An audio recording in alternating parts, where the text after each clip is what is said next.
The summer counter-offensive in Ukraine is drawing to a close without making the breakthroughs so many had hoped for. Newsnight's diplomatic editor Mark Urban secured rare access to one brigade, the 24th Mechanised Brigade, who are fighting in the east. The men and their families spoke to him candidly about how they're bracing themselves for a long war with no end in sight.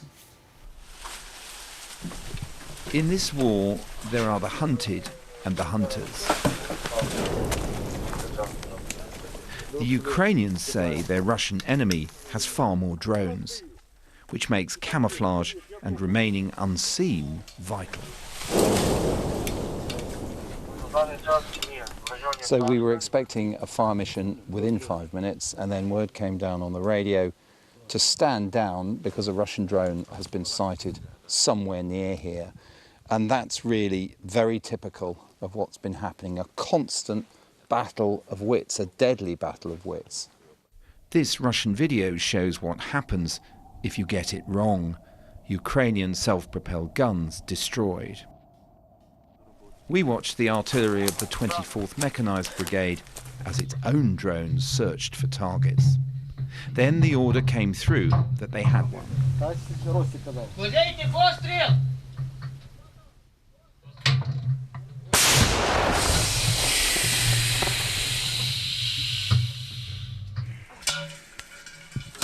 Once they'd fired, we were told to leave fast.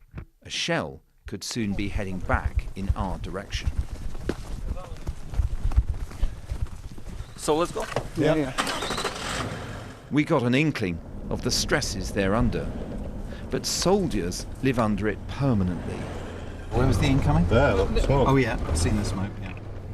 No date has been set for their demobilisation. It's extremely hard to live with that.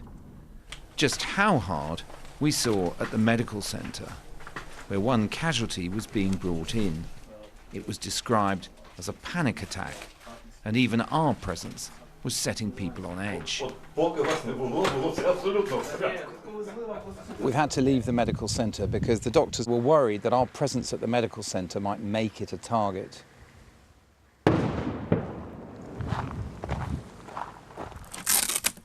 But of course, just as this brigade is being hunted, it's also finding its own targets.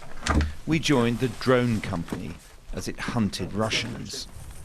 And they can respond immediately by dropping various kinds of munitions.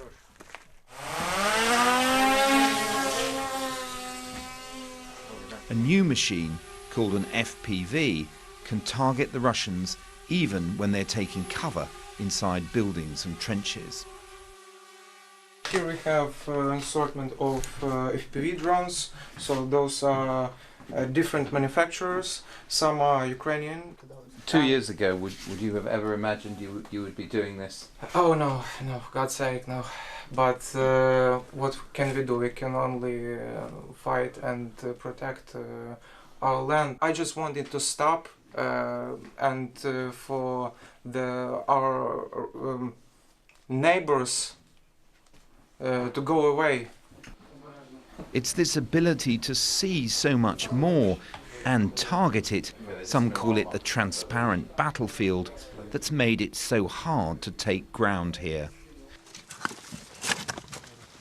So much so that the men in this brigade are preparing for the autumn and winter ahead. Mark Urban, BBC News in eastern Ukraine.